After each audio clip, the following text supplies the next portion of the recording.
Hello, everyone. This is Ariana Kandel again, and I want to welcome you to the third in the series of Visionary Ecotherapist webinars.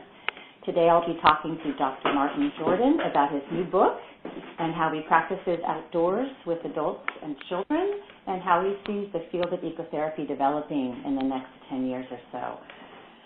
So I welcome you from all over the world. Today we have a big portion of the UK and Europe coming to us. We have the right time for you. Often it's a little late for you folks, so I'm glad you're here.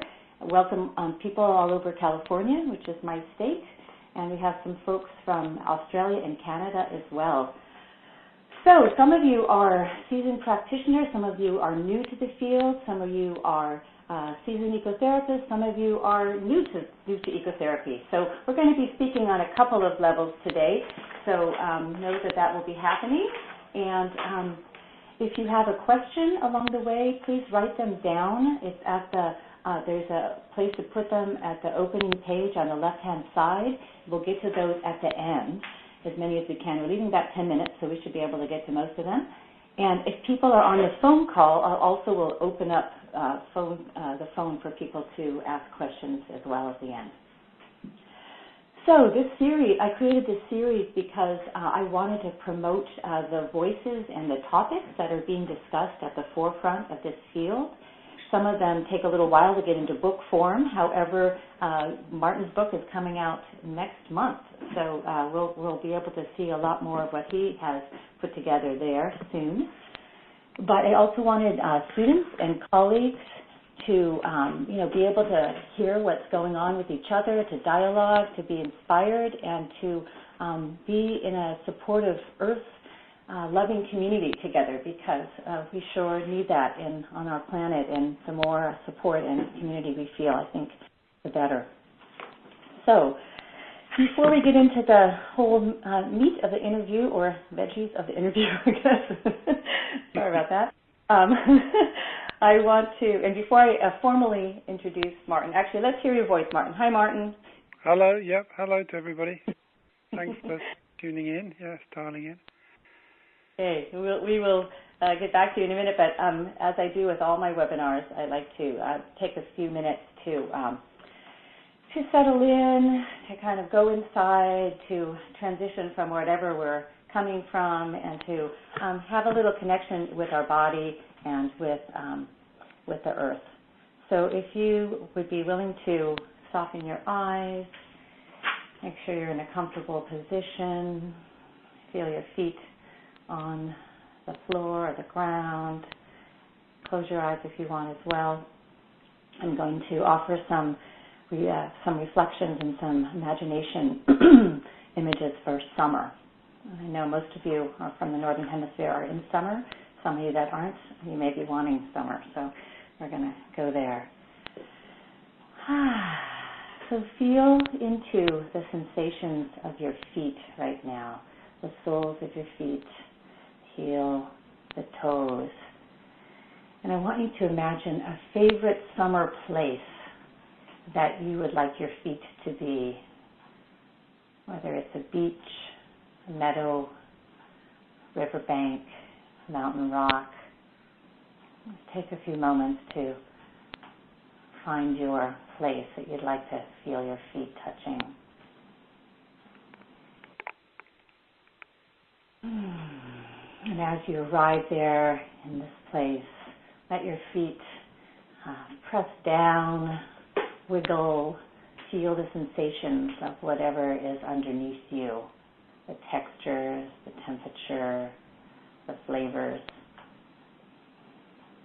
And walk around a little if you want in this territory, feeling your feet, and as you connect to the ground, whether it's soft or hard or something in between, let yourself feel the particular textures that are pleasing to you.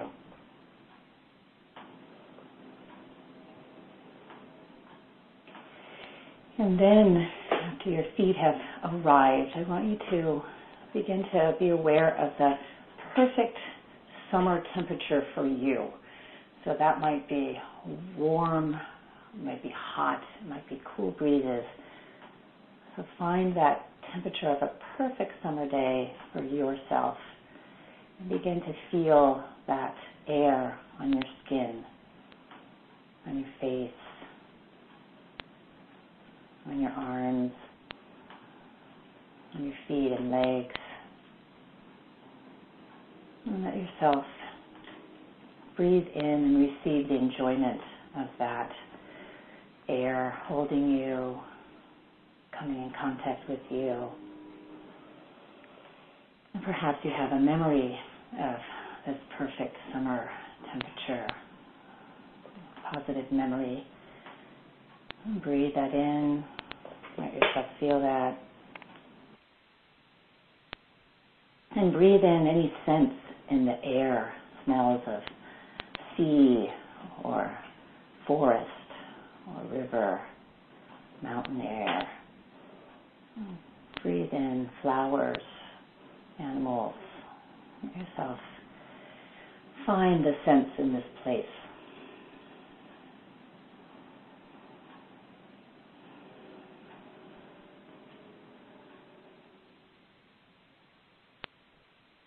And keeping the texture and the feeling of your feet, the feeling, flavors, sensations of the air around you, I'm going to read a summer day poem, The Summer Day by Mary Oliver. So let yourself receive any of these that you enjoy as well. And if there's any other sensations or feelings that are not as pleasant, just acknowledge them and keep them or let them go. Just whatever is most you want to do. The Summer Day, Mary Oliver. Who made the world? Who made the swan and the black bear? Who made the grasshopper? This grasshopper, I mean, the one who has flung herself out of the grass, the one who is eating sugar out of my hand, who is moving her jaws back and forth instead of up and down, who is gazing around with her enormous and complicated eyes. Now she lifts her pale forearms and thoroughly washes her face. Now she snaps her wings open and floats away. I don't know exactly what a prayer is. I do know how to pay attention, how to fall down into the grass, how to kneel down in the grass, how to be idle and blessed, how to stroll through the fields, which is what I've been doing all day. Tell me, what else should I have done? Doesn't everything die at last and too soon? Tell me. I'm sorry, I get emotional with this line. What is it you plan to do with your one wild and precious life?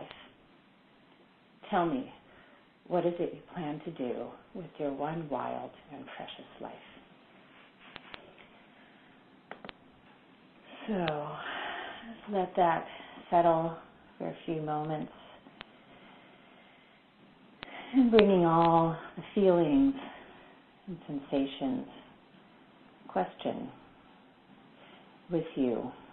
Begin to transition yourself back into our webinar, a little bit more of your mental as well as sensory body. Take a couple of deep breaths. And bring yourself back to eyes open and to our interview part of the webinar. We have a beautiful picture of a California river, right, Nikita? Nikita, my assistant here, took all the pictures you'll see here today, except for the one of Martin. So welcome back, everyone. Welcome to anyone new who's come in along the way. I'm Ariana Kandel, and I'm with Martin Jordan. So I want to introduce formally Martin Jordan. He is Dr. Martin Jordan. He's a psychotherapist, a counseling psychologist, and an ecotherapist. His PhD research and experience of working outdoors with his clients led to the publication in 2014 of Nature and Therapy, Understanding Counseling and Psychotherapy in Outdoor Spaces. This was the first book of its kind to articulate how to practice counseling and psychotherapy in natural settings. He has published widely in this area, and his new co-edited book, Ecotherapy Theory, Research and Practice, is being published in July, and I'll give you a slide of that in a second. So welcome, Martin. Hello. Yeah, welcome to everybody. Thanks for the lovely introduction, the lovely meditation and reading of the poem. It was wonderful. Welcome. It's good to have you here. First international guest. Yeah. Yeah, so I have a bunch of questions for you, Yeah. and I'm going to just get started there in it. For people, for people on the phone, I have the link to his book online right now. You can click that page and it'll take you there if you want to get it right away, or you can go back to that later with a replay. And the people on the phone, I'll send you that tomorrow. So your new book is coming out soon, and before you talk about that, perhaps you can give us just a little bit of a sense of your theoretical background of what you bring to the ecotherapy work. Yeah. I suppose I came to ecotherapy by varied routes, really. I mean, I've always had a very personal connection to nature, and it's played a very important part in my life. I think similar to other therapists I've met, I developed a relationship with nature from a very young age as a kind of emotional presence in my life that I couldn't really articulate when I was younger, but definitely played a kind of role in my emotional well-being and healing, really. And similar to lots of therapists I've met and had the privilege to train, my kind of child and family experience led me into training as a therapist, and I initially trained as a drama therapist, which kind of introduced me a lot to creativity and myth in therapeutic work, which I think has influenced my approach to ecotherapy and inspired me in some aspects of ecotherapy, really. I mean, Joseph Campbell's ideas and the hero with 1,000 faces and definitely the vision quest I later did actually was a very big influence on my thinking about ecotherapy. And then I kind of went down a more mainstream route in therapy training, a more psychodynamic, psychoanalytic route, which you can see some of the influences of in my thinking. I think, developmental experience, and you can't ever really escape your family for positive or negative. It has influenced a lot of my thinking therapeutically and influenced some of my thinking about the role that nature, one aspect of the role that nature plays in therapeutic relationship, and why nature might act as a very powerful therapeutic presence, really. I'm trying to think of it, and other influences have been, I think, the vision quest, my interest in spirituality and Native American spirituality in particular sort of got me going and got me very interested in the vision quest idea. And obviously growing vegetables and other things on having an allotment and walking in the hills and walking in the mountains. I don't know if that's necessarily very theoretical, but and then I discovered eco-psychology, I think, about 10 years ago, and I thought, this really fits something I really passionately believe. And I sort of have just moved on from there, really, after I discovered eco-psychology, and it began to start to articulate aspects of kind of human-nature relationships I thought were really, really important, actually. Thank you. Yeah, that's great to kind of hear where you're coming from. So as you go forward, we'll kind of have that sense. Yeah. So I would love you to tell everybody a little bit about your new book coming out. Yeah. And we'll have some specific questions about that in a couple of minutes. But why don't you just give us a little bit of a flavor of why you wrote it and what it's about, kind of some of the highlights.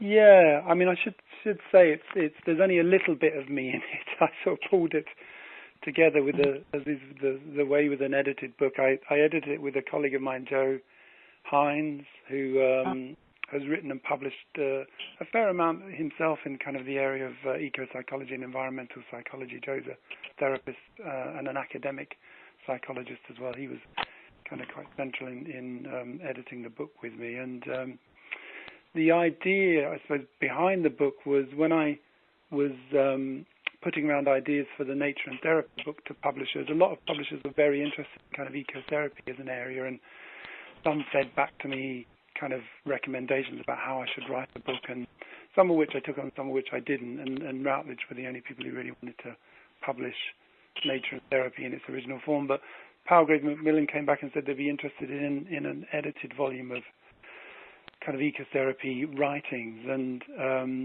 the idea was really to try and complement Linda and Craig's book, Ecotherapy book, which I think is, a really, really good book.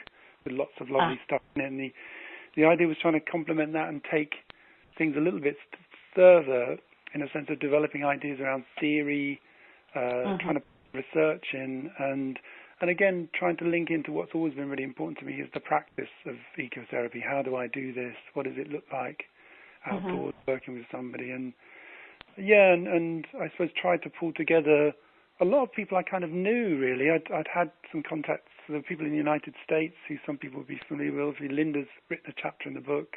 Thomas Dockett has written a very good theoretical chapter. And Patricia Hasbach has written a chapter on clinical practice. And then there's a number of writers from the UK, some of whom I've known and worked with, who are articulating aspects of practice and research, things around working with palliative care, end of life in nature, someone who's working in the mental health service with, I suppose, more chronic and enduring mental health problems in the National Health Service, and writing about how they're practicing ecotherapy there, which I thought would be really interesting. And then some also European colleagues from Sweden who are writing about the healing gardens in Scandinavia, which I went to visit about 2 years ago. I was very, very impressed by their research and what they're trying to do in Scandinavia with healing gardens and their kind of version of ecotherapy, really. And Ronan Berger's written a chapter in there who's written a lot about his own version of ecotherapy, kind of nature therapy. So it's really trying to pull together a number of people who are writing in the field and trying to kind of, in a sense, it's a bit arbitrary trying to separate theory and research and practice because they're all interlinked, but trying to, I suppose, take the field a little bit further forward in terms of thinking about those things. I want to interrupt and to talk to the people who I know or people that I don't know, is that, the Ecotherapy book by Linda and Craig, or edited by them, was such a great start. And I think your two books are what you said, that they're taking those in some ways to the next step, a little bit more theory, a little bit more in depth, a little bit more clinical. And I read a couple of your chapters ahead of time, and I think people who are professional clinicians and other folks that aren't, there's a real lot that it kind of develops that's helpful, takes it further than in the beginning book. So I want to underline that. And and so you know what? There's a person. Actually, sorry, I'm thinking of too many things. Got too excited here. I saw some of your chapters in the book, and I think it would be really nice to share a little bit about your organization called GROW. That is the Mental Health Support Natural Setting, an 8-week program. That sounded really fascinating and very particular. Could you give a couple, Yeah, I can talk about GROW, actually. I mean, interestingly, Matt Adams, who was an ex-colleague of mine at the University of Brighton, I'm no longer at Brighton anymore, so left academia, but Matt Adams is still there, and he's writing another follow-up report to the one that's in the book, interestingly enough, and we're hoping to launch this book at the launch of that second report, GROW, so GROW's Conference Strength for Strength. So the GROW as an organisation is a local group to Brighton and Hove, set up by kind of ex-service users, so ex-people who've used mental health services, and some mental health workers who were working as part of a charity Mind. And what they wanted to do was get away from just doing kind of horticultural therapy and do much more nature connection work with people. Are these folks with a serious diagnosis? I didn't quite understand what you said, or are they, could be anybody? Yeah, no, the more, I suppose in the UK, the term we use is chronic and enduring kind of mental health problems. So people who would be in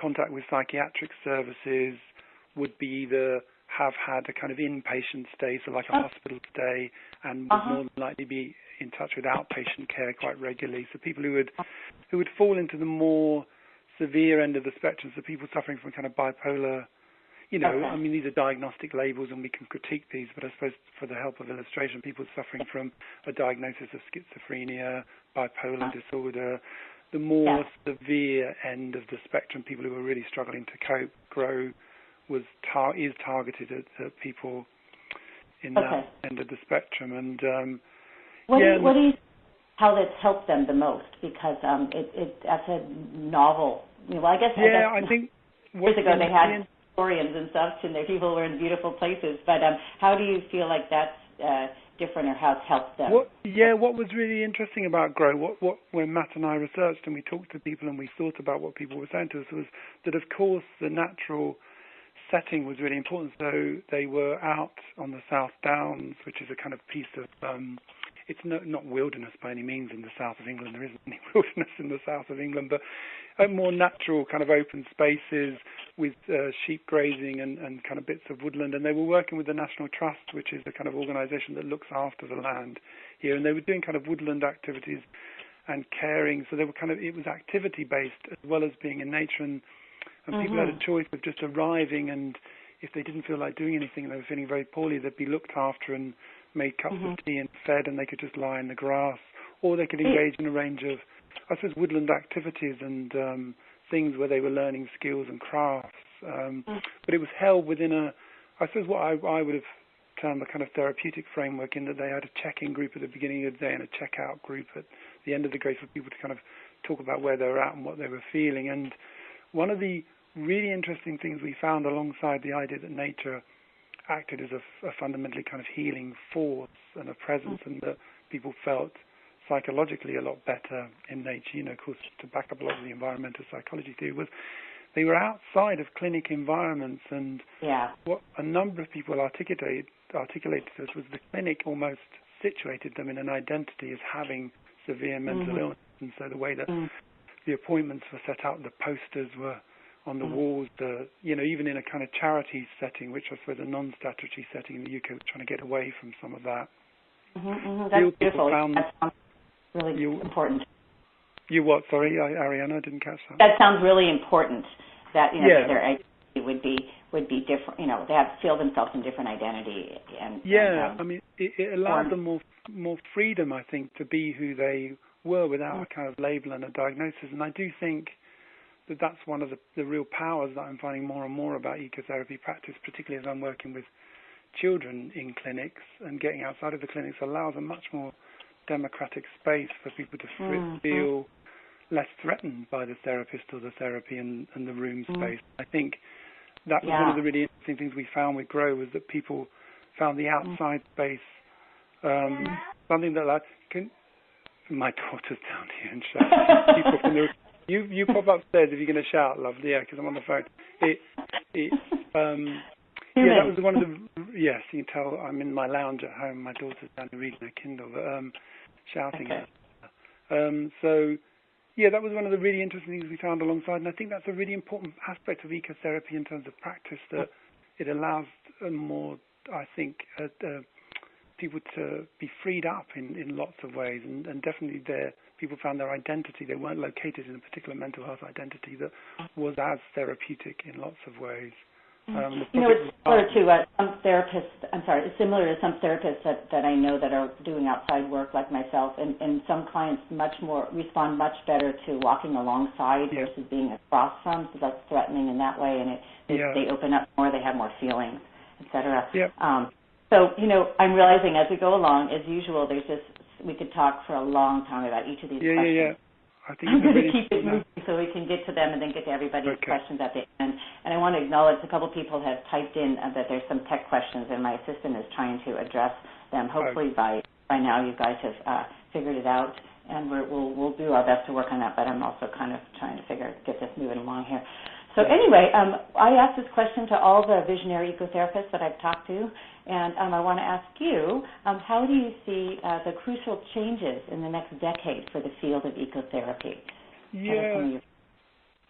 I mean, I think it's really exciting. I think it's a really exciting time for ecotherapy. I mean, particularly in the UK. I can't really talk for the United States. You'd have a much better sense there, but I see more and more therapists wanting to take their practice outdoors for a number of reasons. I think, a lot of the people I work with and train, because they've had a historical connection themselves with nature, and have thought, how can I bring these two things together, my love for nature and my therapeutic practice? It's very healing for me.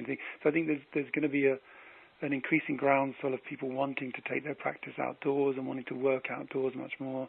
I think there's a really important role that eco-psychology and ecotherapy have to play, and I think Linda's chapter in the book, where she talks about level 1 and level 2 ecotherapies, as a critique of mainstream clinical psychiatric psychology practice and the power dynamics and the location of distress in particular kind of ways, locating distress as an interior biochemical kind of thing, and seeing distress as much more linked to environments and spaces and what's going on ecologically in the world, and the levels of, as we've had in the UK unfortunately recently, the kind of sense of bigotry and isolation, not unification, that in a sense a critique of the way that mainstream psychiatric and psychological practice is thinking and has ignored the environment. And it's very interesting when linked to that point, I'm working a lot more in trauma now, and there's a lot of really wonderful trauma writing. Bessel van der Kolk's book, The Body Keeps the Score, is a wonderful book on trauma, talks about yoga, theatre, all sorts of very creative ways of working with trauma. He doesn't mention nature in it, and I'm still struck by that people don't see the central healing role that nature has to play. And so I see the field having to develop and make those arguments much more. And I think, we're seeing lots more research coming through. It's always tricky research. I've put research pieces into journals. I put something into the Ecopsychology Journal recently and got rejected, of course. And I'm not good at writing up research pieces for journals. But I think there are people out there who are. I think my colleague Joe Hines is very good at that. And there are some other people out there, I think, who are very good at writing articles as building an evidence base for ecotherapy. I think what we need to do and what hopefully will happen in the next 10 years is a kind of evidence base that builds for ecotherapy, that convinces other clinicians of its validity in the treatment of distress, really. And it's a kind of double-edged sword, really, because most of us don't want to be doing that sort of research. We want to be out there working with people. But I think it's, when I see the field, there's still lots of areas where people kind of get it on an intuitive level, but they need to have evidence and clinical examples, and I see much more of that, I suppose, having to happen, really, in a way. I think it's grown so much in the last 15, 20 years. It's amazing how much research there is, and there needs to be more. I think where I see that the need is that the direct clinical work with more kinds of therapeutic issues as opposed to people's well-being and stress, although those are therapeutic issues, but more specific population work with people that have particular diagnoses. I think the more of that is shown, it's going to be more and more attractive. Like the ADD work with children, there's studies that are showing that how great that is to be outdoors with them and such. Anyway, can we go on to more questions about the practical work? Okay. So I got to read a little bit of your book, and I want to cite in Doherty's chapter, he writes that an insight of ecotherapy is that what are commonly seen as mental processes are located in the head, parentheses, thoughts, emotions, behavioral impulses, in parentheses, are actually ecological products of environmental interaction. That's kind of partly what you were saying. There is no psyche and no therapy without the physical setting, unquote. So he's talking about the physical context of therapy, built space or a natural environment. And I want to ask you how you see the impact of the natural setting on the client. And I know different natural settings have different impacts. And then how you navigate the client's material and the connection and resourcing with the natural settings. That's a mouthful, but it's a really interesting question. I think it's a great question. I don't think I'm going to answer it very well, but I think it's a really, really good question. I think what Thomas is saying and I immediately thought of your work and what's kind of missing, but is implicit in that, is the body itself, the physical body, and how the physical body reacts to being in a physical space. Definitely what I see. Again, a lot of the children, as I take them outdoors, how they shift and drop down into different space in their bodies because of the environmental space that we're in. I don't quite have an answer to why that happens. I think there's interesting stuff in trauma theory about the body and about the stress response system, about the limbic system and the brain, and lots of evidence there. But I think different spaces and different places obviously have a psychological effect, and I think there's a very powerful effect that nature has, green space has, and environmental psychology has articulated that through various series, Kaplan and Kaplan, the other series, and biophilia here. But I think there's some really there's more interesting work we can do around kind of thinking about trauma and particular, as you say, particular kind of experiences and problems people are having and how different spaces and relationships to those spaces work. I mean, Hayley Marshall, who's a very close colleague of mine, very good friend of mine, who's developed a lot of this outdoor work alongside me and with me, really. We have kind of lots of peer supervision together. We do training together.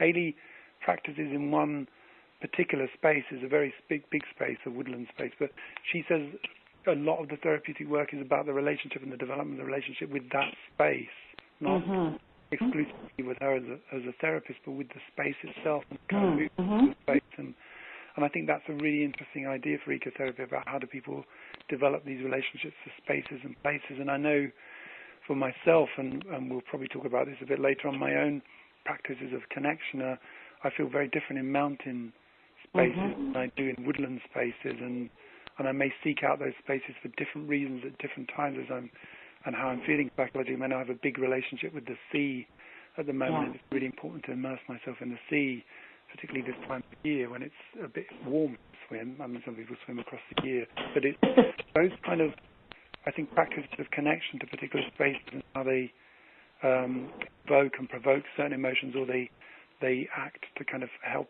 me and others regulate themselves, I think are really important things to explore much further in ecotherapy. I think they're really, I don't know what else to say. I think there's some really interesting ideas to be developed and thought about, and I think, well, I want to just add in a little bit of my experience with that. Broaden it out, is that I usually work in the forest with people because that's close to me. It's a redwood forest, but it's a park. It's not, super wild, but it's wild enough.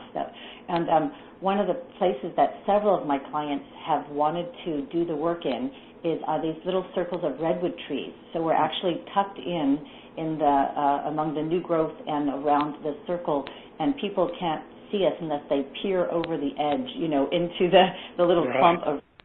And several of my clients want to keep going back to those particular places because it feels very containing, it feels secure, it feels nourishing. They can lean up against one of the trees.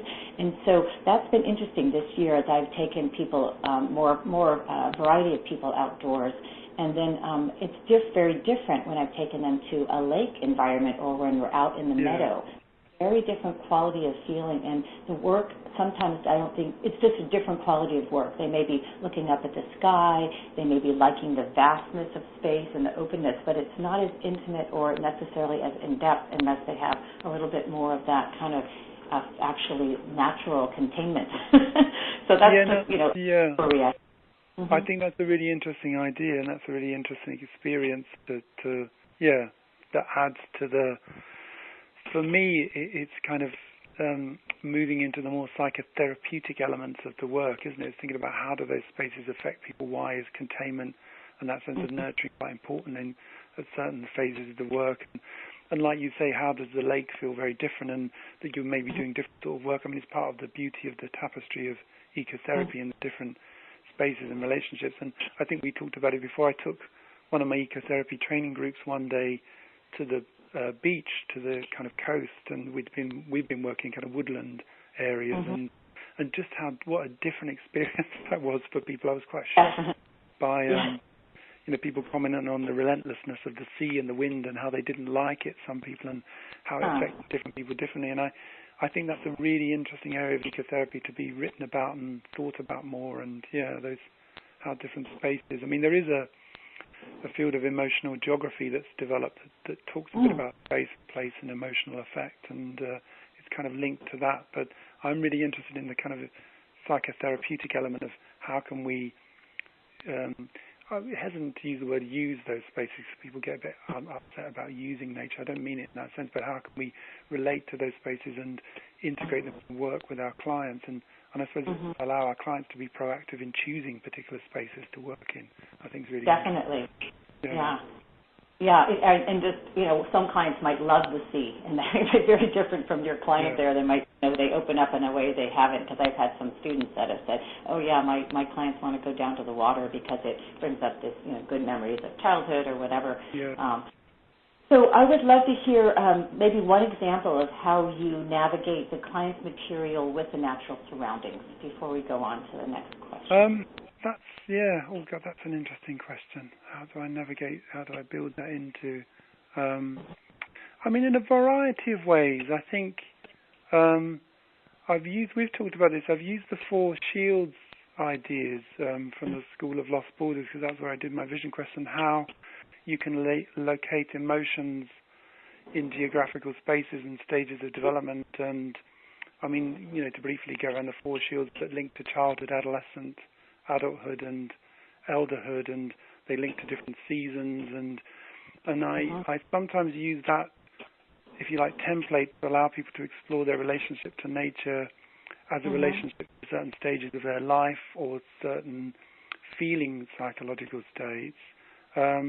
Sometimes I allow people to go out and at the beginning of sessions, and just to explore and come back with either kind of sensations, material, thoughts, emotions from having connected to nature at the beginning of the session, and or sometimes I've used nature in a sense of walking alongside somebody, and we're looking and noticing and experiencing what comes up. We just allow that to come in.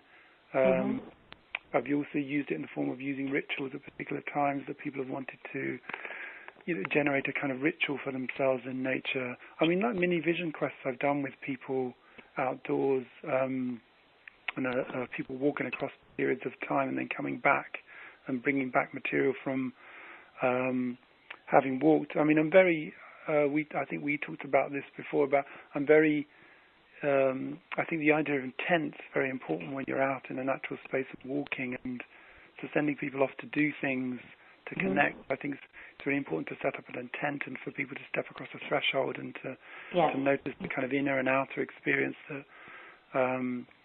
nature is communicating in a sense. And I think that way of working positions nature in a much more spiritual sense in the work, rather than just as a felt presence, that actually nature's communicating on a much deeper level that's very personal to the person. And I definitely had instances in the work where some very powerful materials come up in connection to nature that feels almost like synchronicities that go on. Oh yeah, yeah. I'm sure Once I had a pine cone, I had a particular client that was working with something, the new levels of what her next step of her life was, and a pine cone rolled down the hill, that kind of represented this seed of her next practice.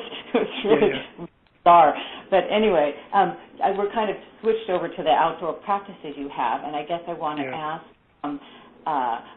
do you explicitly name the spiritual ever with people? Because I do.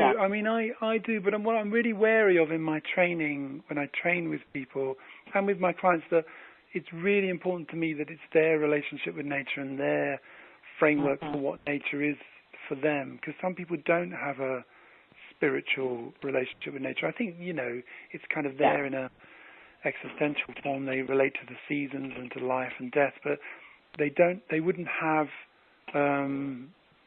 necessarily a belief in or an interest in shamanism, for example, which has a particular way of relating to nature and understanding the communication that nature might present to people. And so I wouldn't impose that upon anybody. Why I like the 4 shields idea is because you can use it on a number of different levels, and you can use it purely geographically in sense of compass directions, really, when people are going off.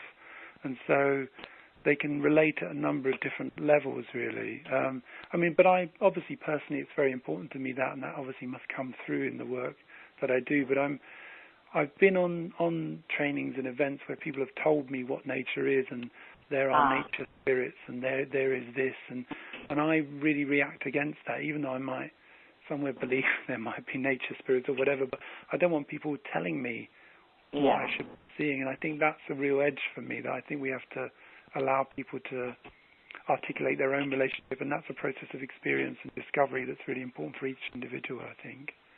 Yeah, I very much agree, in particular because, I view this work as, level of introducing people to new ways of being in communication with outdoors and nature, as well as their interior psychological, emotional lives. And so I wouldn't want to impose, just like we wouldn't impose our own beliefs or thoughts or ways on our client if they were indoors with us. That's not part of our training, to kind of tell them how they're feeling or thinking and such. So I resonate with that. Let's see, we're kind of jumping around here. Yep. Can you say just a sentence or two about, it's something from Doherty's chapter. It says that ecotherapy can be approached by applying existing therapeutic models in a natural ecological context, and then there's the creation of particular distinct innovations that are, in particular ecotherapy. So can you add a sentence or two to that? I wish he were here to tell us what he meant. What I think he means, I suppose what I think he means by that is, it's interesting when, I suppose, and give some examples of existing therapeutic models that apply. So in my research, and actually what I found in the training was art therapists, art psychotherapists, and I think Gestalt therapists were the two groups that found the transition out from indoors to outdoors the easiest, in a sense. That art therapists thought their existing modalities of creative practice and really, to a degree, saw the nature as another palette within the creative therapeutic work that they could work with people, and so they were able to integrate very easily their existing therapeutic modality. And I think lots of creative therapists probably find the transition they're very interested in transition. It's a bit like I think my drama therapy training allowed me to develop sort of my ideas around ecotherapy really much more easily probably than my psychodynamic bloody psychoanalytic training ever did, to a degree. It held back in lots of areas, if I'm honest, but it was useful in some ways.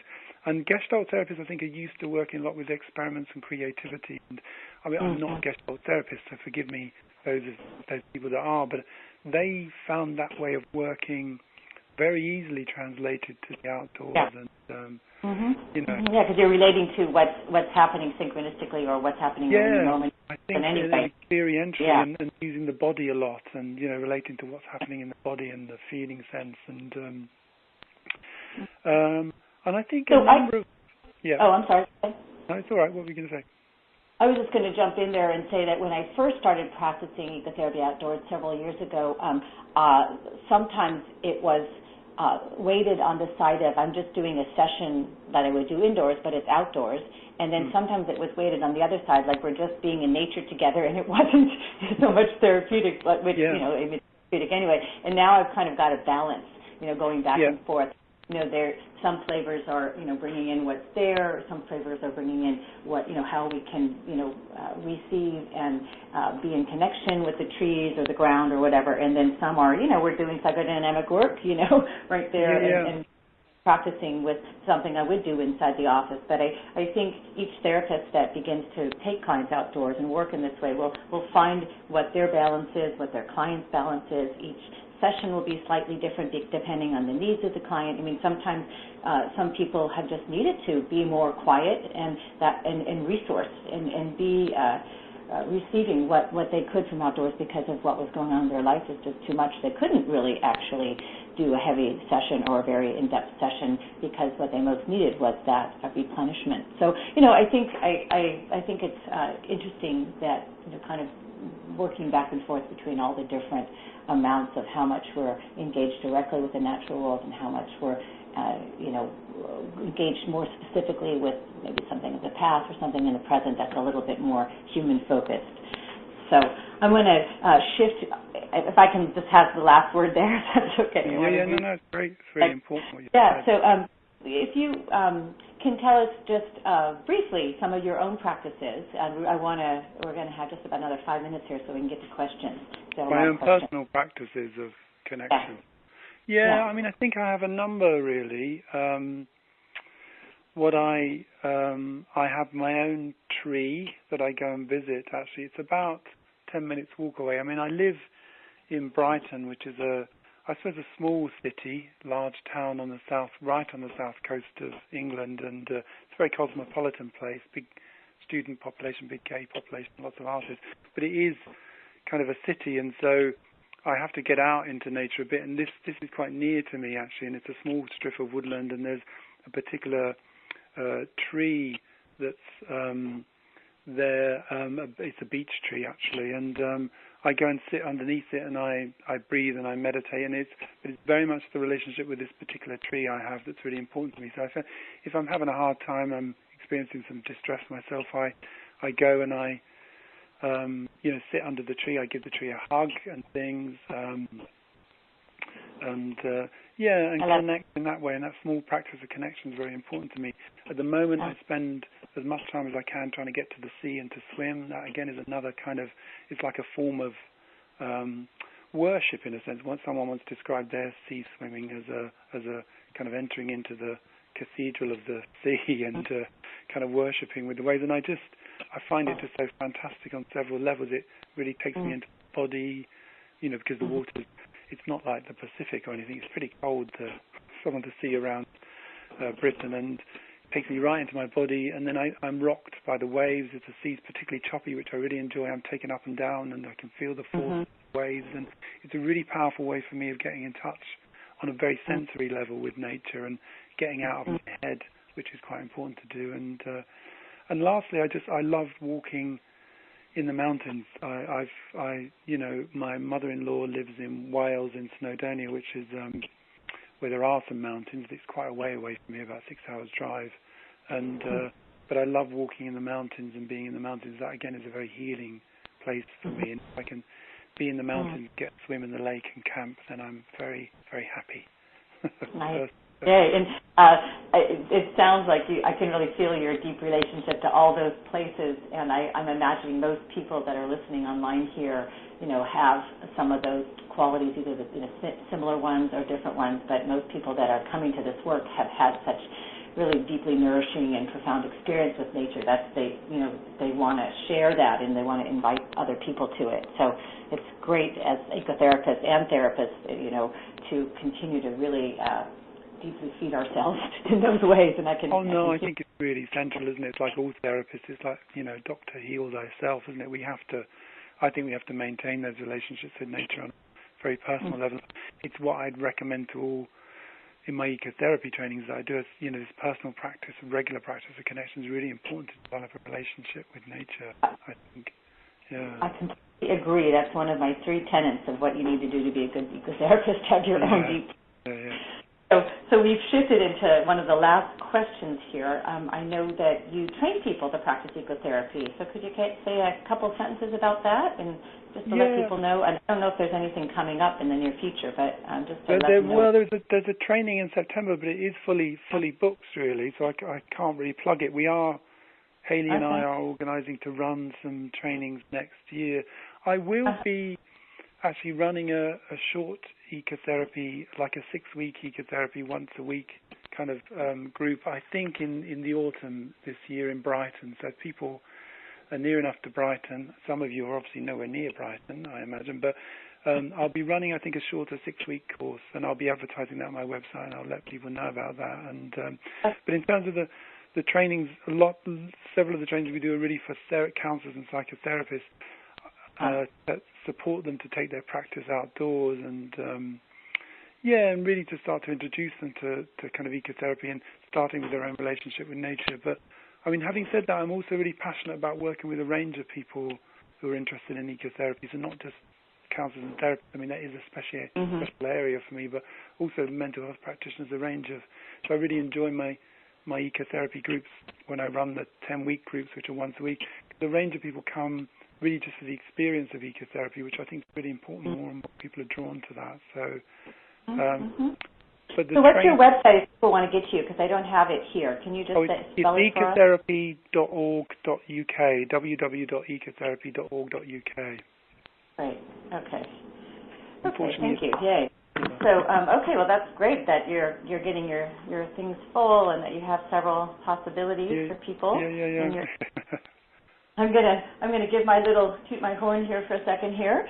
So one of the things that I do is similar to, I do some several months and year-long trainings and such for people here in California, and sometimes I do intensive trainings other places in the United States.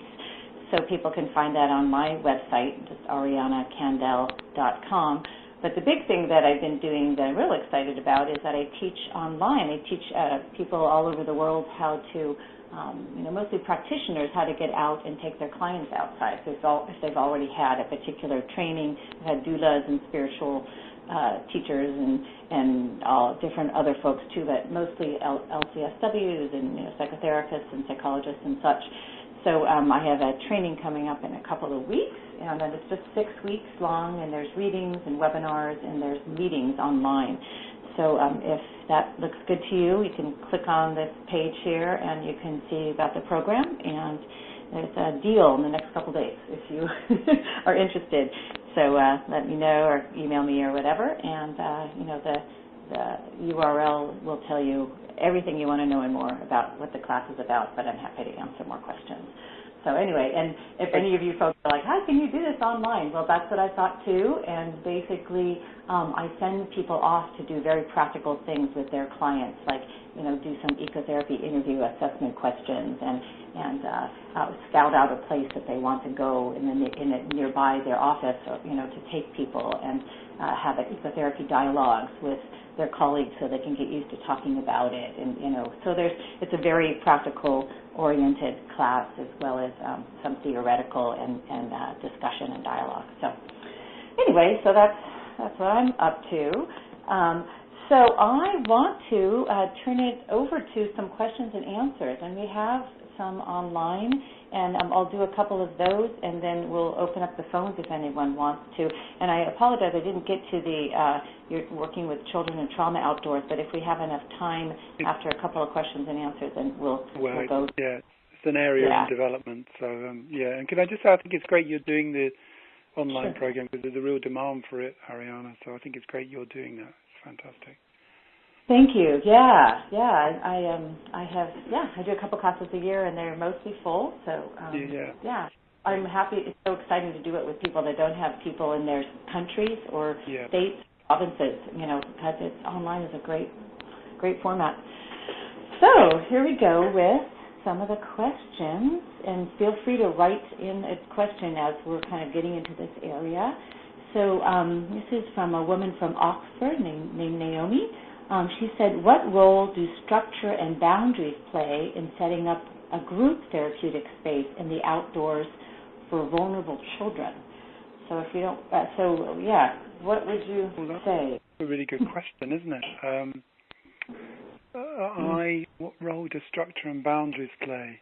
I suppose in terms of, I think that denoting the space, so when you lose the room space and you're in an outdoor space, things can feel much less contained. I think you've hinted at people's need for containment, and I think you can, in terms of structure, in terms of checking in, opening up a space, and I suppose allowing the children to, you could even demark a space for the group to be within, in a sense. I've seen this done in various practices, and I know Ronan Berger talks about this in his book, and he's working with children in Israel, and about marking out a particular space using kind of natural things or for the group to be within. But I think psychologically you can mark the structure of the group by kind of opening up, of a checking in of the space, maybe some body work, some grounding in the body a bit, then moving into the main theme of the work as you would with the group. So if you're doing an exercise in nature or you're doing some work with kids around relationships to nature or whatever that might be, working with the metaphors. And then, of course, a closing down of the space by a kind of checking out, the processing of the space. I suppose that would be the kind of group work structure.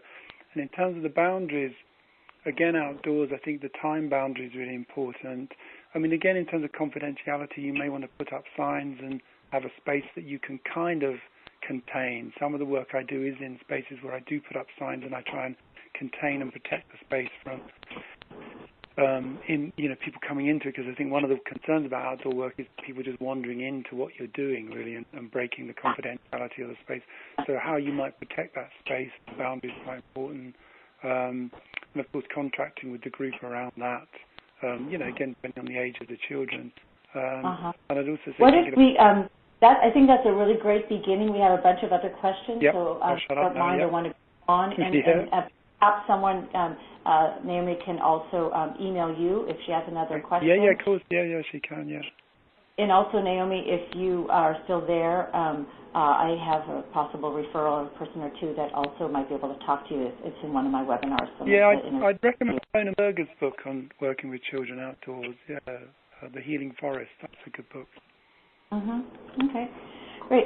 So here is a question from Linda Budell. Hi, Linda. Hello, Linda. Glad to hear you.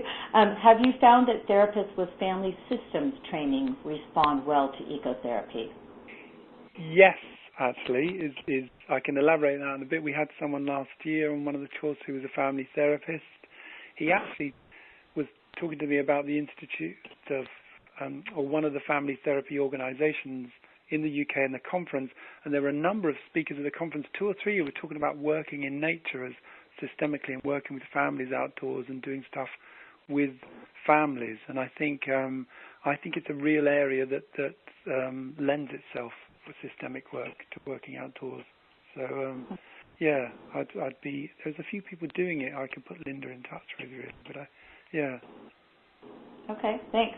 I don't have anything to add to that at this point. I haven't worked with family systems people that I've trained yet. So here's another one from Paula from North Vancouver. She says, I'm looking to do postgraduate studies, PhD level, that integrate eco and art therapy. What are your thoughts on this integration, and where might such advanced training be available? Naropa might have that. I am not positive. Naropa in Colorado. I'm not sure they have PhD. Probably do. Do you know of any places? No, I mean, I think that's one thing where you're much more advanced than us in the States. I think you have some actual ecotherapy trainings, and there's very interesting places like Naropa, isn't there, and which are doing wonderful, kind of very interesting things. I don't know of any trainings other than the only thing I say. I think it's a great integration of art therapy and ecotherapy. I think it's a wonderful thing to bring together. So, yeah, good luck with it. So someone, my assistant said perhaps CIIS has some, you can put together some courses that have that in programs. So let's go on. Okay, so Natalia, hope I'm saying that correctly. She said recently I've attended, pardon me? Okay. I know Natalia, it's the Natalia. Oh, yeah, okay. Recently, I've attended a workshop with Babette Rothschild in which she mentioned that practice of mindfulness that relies on 5 external focusing senses seemed to be more beneficial for clients with trauma problems. Certainly, this brings being in nature to the core of the treatment. So here you can answer your children and trauma question. Do you have anything to add to that? No, only if that's Natalia. If it's Natalia, I think it is from Norfolk. Who I've worked with, I need to talk to her more about that. But Beth Rothschild has done a lot of really interesting work on trauma, hasn't she? And I'd be very interested in learning more about that actually. So email me, Natalia. Yeah, that would be great actually. Okay. What I would say is, since trauma work is so focused on the body and somatic experiencing, I think it could be very helpful to do it out in nature. But you'd have to be a good amount of containment there, because I've dealt with a little bit of trauma in some of my sessions, and sometimes, depending on where we were not as contained as I would have wanted to be. So I think we really have to find that containment and safety. It's a really important issue. I wouldn't take, some traumatized clients outdoors. I don't think it would be very good. I think it's a really important thing to think about and to assess in the work. I think it's not everyone should be going outdoors, definitely. Right. Yeah, and yet also Jan Stein from Holos Institute, she takes people with varying degrees of trauma and different psychiatric issues outdoors, but you have to know them well enough and kind of what the situation is. I'm going to jump to a couple more questions. We're at our closing time, but I have several more minutes. Are you okay? A couple more minutes? Yeah, I'm okay. A few more minutes, yeah. Okay, great. So just before I do have to go offline, they're off their lunch break or whatever, thank you so much for coming. I hope to hear from you. Send me emails, send Martin emails, talk to us. We want to support you in this work. Happy to work with you in whatever ways we can, you need. And so a couple more questions here. So Ingrid of Gothenburg, don't know if you know her, she says there's two sides of the coin. We live disconnected from nature and instead through consumerism, with lots of problems for the human being. When we are connected to nature and Earth, we are part of it, then we can't go on destroying Mother Earth, yes. I think it's a question about consciousness. What do you think, Martin? No, I think she's spot on. I think it's kind of what eco-psychology is saying, and is trying to argue in various domains, and I think there is an argument for raising of consciousness. There's something about being in nature and connecting to nature and valuing nature that's a really important facet of ecotherapeutic work, really. So I'd agree with her. Yeah, I think she's got an important part of this. I feel that I've seen that, and I feel that that's more true the more folks that I work with and people that I train, are in a ongoing, nurturing relationship with the natural world. It's just that you begin to live differently and make different choices, and I think that is one of the big gifts of doing, the ecotherapy work or any kind of nature-based work, is people become aware of taking care of the natural world.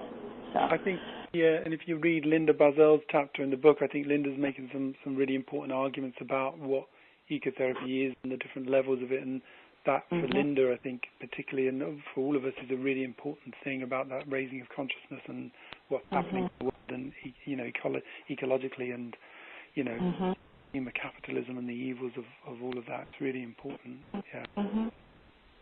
Yeah. So again, we could go on and talk a lot about all these questions. I want to get all of them if I can, and people on the phone, if there's a couple more of you, I'm going to, right after this next question, I'm going to go to you. So this is from Matt Wainhouse from Bristol. He says, it's intuitively obvious to most of us that access to nature will have positive effects on mental health and well-being. But in these times of big pharma, how do we convince funders, that ecopsychology has the benefits you've discussed? Yeah, it's a really good point, Matt. I think it links to what I was saying earlier. We're going to have to play the game and convince people, unfortunately. I think we can argue from the outside, and I think there's some of us who are going to have to get inside. But, there's lots of clinical psychologists I've met. I haven't met that many psychiatrists, but people who are working in mental health systems, I think, who get this intuitively as well, and who are really, and I think we just need to provide some more evidence. I mean, there is a growing body of evidence out there, so I'm very hopeful about the future. It's a really important thing. I agree. I think that as we get more research, it's going to be more and more convincing for people to offer ecotherapy, because it's not as expensive as some of the pharmacy products and such, and it's got less side effects, and people are going to choose it more. So let's move to the phone. I think Matt, this might be you. Your hand is raised. And so I'm going to unmute you, and if this is not the same Matt, you can ask a question here. All right, so here we go. Let's see if you're still there. Matt, are you there? Hello? Hang on. Matt, there you are. Hi. Do you have another question?